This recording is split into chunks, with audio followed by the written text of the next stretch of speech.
पूर्ण एपिसोड पाहण्यासाठी डाउनलोड करा सोनी लिव्ह ॲप।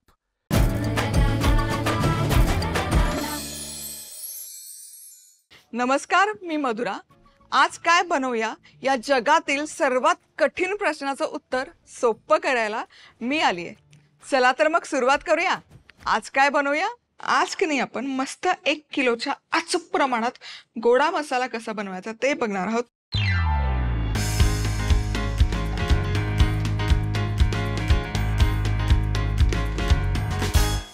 तर चला आपण आता साहित्यावर नजर घालून घेऊयात, कारण साहित्य जास्त महत्वाचं आहे, त्याचं प्रमाण। तर इथे अर्धा किलो इथे अख्खे धणे घेतलेत। अख्खे धणे छान चाळून निवडून घ्यायचे, स्वच्छ करून घ्यायचे, हे अत्यंत गरजेचं असं। यामध्ये काड्या शक्यतो नको। त्यानंतर इथे 100 ग्रॅम सुकं किसलेलं खोबरं आहे, 100 ग्रॅम जिरं आहे, 50 ग्रॅम शहाजिरं आहे, शहाजिरं ज्याला म्हणतात। त्यानंतर आता बाकी मसाले बघूयात।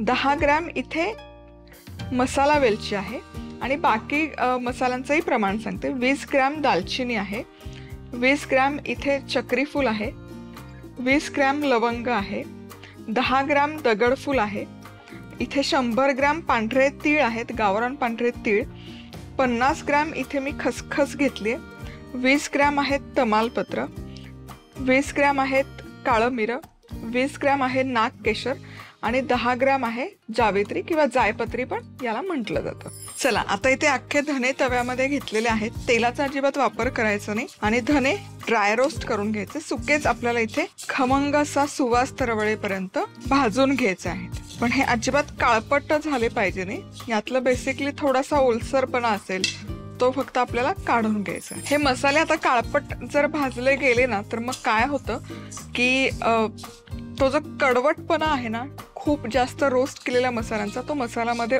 उतरतो आणि मसाला मग खमंग लागत नाही। म्हणून मध्यम आचेवर एकसारखं ढवळत हे भाजून घेणं अत्यंत गरजेचं आहे। मस्त असं खमंग सुवास तरवळायला सुरुवात झालेली आहे आणि तुम्ही बघू शकाल छान असा एकसारखा रंग पण आलेला आहे मसाला या धण्यांना। आता हे भाजलेले छान धणे असे तडतड तडतड वाजत पण आहेत। आता हे एका मोठ्याशा प्लेटमध्ये काढून घेऊ आणि आता याच तव्यामध्ये जिरं घालून जिरंही छान खमंग होईपर्यंत भाजून घ्यायचं। ताजा घरी बनवलेला मसाला जो असतो ना त्याची बातच काही और, म्हणजे घरात असा छान तो घमघमाट सुटतो ना, आहा हा। चला जिरे पण खमंग असे भाजून घेतलेत, तुम्ही बघू शकाल हलकासा सोनेरी रंग आलेला आहे याला आणि खूप सुंदर दिसतात। वा, आता हे भाजलेले जिरे या धण्यांवरच काढून घेऊया आणि आता याच पॅन मध्ये आपण शहाजिरं घालणार आहोत आणि हेही व्यवस्थित भाजून घेणार आहोत। आता हे भाजून घेतलेले शहाजिरं आहे ना, हे भाजलेले शहाजिरं पण या जिऱ्यावर आपण घालून घेऊ। भाजलेले धणे, भाजलेले जिरे आणि त्यावरच हे भाजलेलं शहाजिरं हे यावर घालून घेऊ आणि आता या तव्यामध्ये आपण घालतोय पांढरे तीळ, गावरान पांढरे तीळ आणि हे भाजून घेऊया। पांढरे तीळ छान खमंग असे भाजून झालेले आहेत, तुम्ही बघू शकाल छान असा एकसारखा सोनेरी रंग यायला सुरुवात झाली।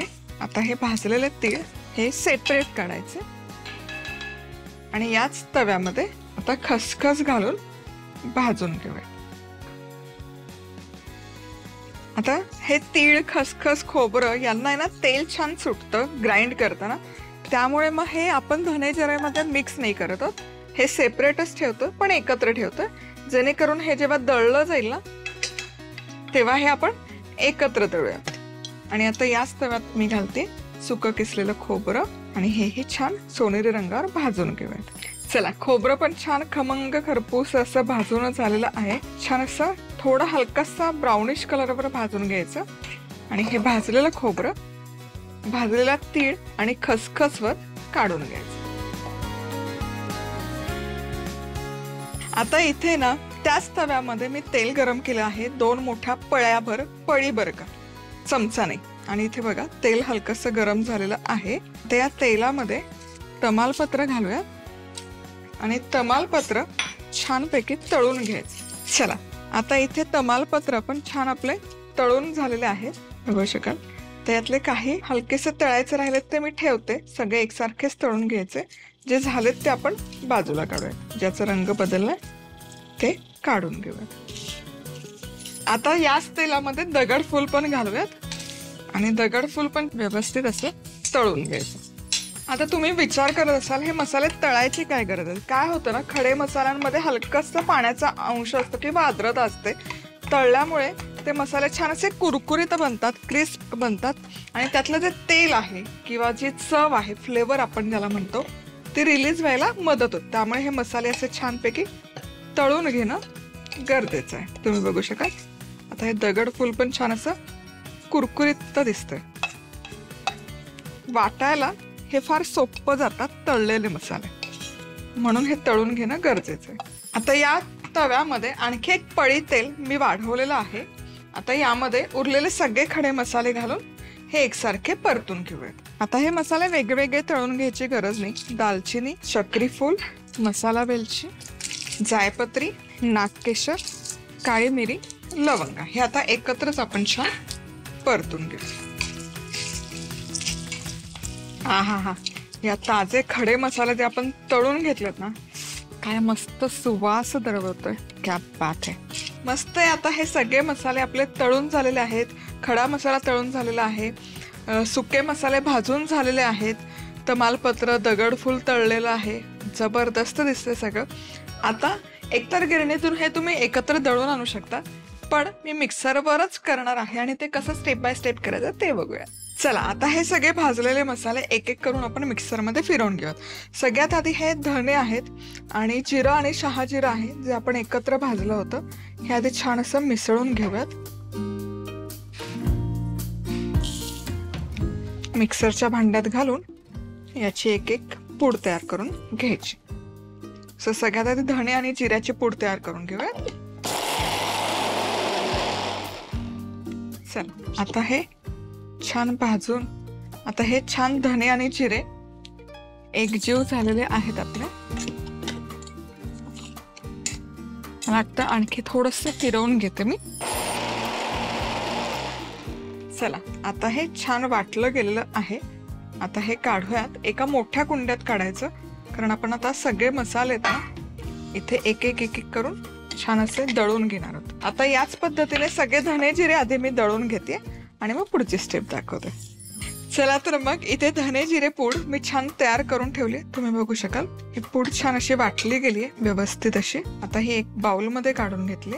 आता पुढे काय करायचं, हे जे भाजलेलं सुकं खोबरं आहे, तीळ आहे आणि खसखस आहे, आता हेही आपण एकत्र करूया आणि हे एकत्र आता मिक्सरमध्ये दळून घ्यायचं. आणि हे सुके, पाण्याचा अजिबात कुठेच वापर नाही करायचा आणि पाण्याचा हात पण नाही लागला पाहिजे, नाहीतर मसाला खराब होईल. आता हेही छान दळून घेऊया. चला, हे आता छान झालेलं आहे आणि तुम्ही बघू शकाल तेल बिया आहेत, त्यामुळे याला छान असं तेल सुटलेलं आहे. आता हे काढूयात याच मिश्रणात धने जिऱ्याच्या. आता याच मिक्सरच्या भांड्यामध्ये हे जे तळलेलं तमालपत्र आहे, हे तमालपत्र सेपरेट आपण मिक्सरमध्ये फिरवून घेऊया.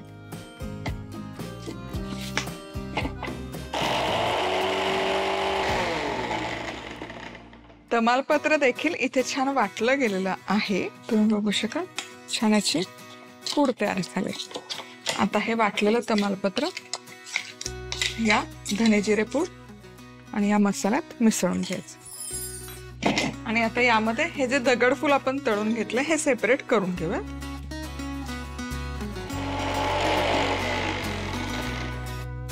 आता हे दळलेलं दगडफूल हेही या मसाल्यामध्ये एकजीव करायचं. आता हे जे तळलेले खडे मसाले आहेत ना, हे आता सगळे एकत्र घ्यायचे मिक्सरच्या भांड्यामध्ये काढून. चला, आता हा खडा मसाला पण छान एकसंध करून घ्यायचा, दळून घ्यायचा. पूर्ण खडा मसाला पण आपला छानपैकी दळून झालेला आहे.